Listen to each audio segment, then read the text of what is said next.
வணக்கம் நண்பர்களே. இந்த வீடியோவில் 2 பிஹெச்கே நியூ ஹவுஸை பற்றி பார்க்க போகிறேங்க. இந்த வீடு அமைஞ்ச லொக்கேஷன் கோயமுத்தூர் இடிகரை மணிகாரம்பாளையத்தில் அமைஞ்சிருக்குங்க. இடிகரை டு கோவில்பாளையம் ரோட்டில் இருந்து 1 கிலோமீட்டரில் இந்த வீடு அமைஞ்சிருக்குங்க. இந்த வீடு அமைஞ்சிருக்கிற லேண்ட் ஏரியா 3.5 சென்ட்டுங்க.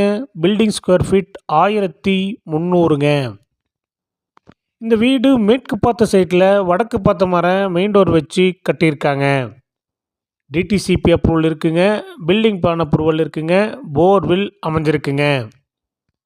இந்த வீட்டில் ஃபுல்லி ஃபர்னிஷ் ஒர்க் பண்ணியிருக்குங்க. எல்லா ரூம்ஸில் ஃபால் சீலிங் ஒர்க் பண்ணியிருக்குங்க. இந்த வீட்டுடைய மொத்த விலை 61 லட்சங்க. சிறிது குறைக்கப்படும். இந்த வீடு உங்களுக்கு பிடிச்சிருந்தா கீழே இருக்கிற நம்பருக்கு கால் பண்ணுங்கள், விசிட் பண்ணுங்கள். தேங்க்யூ.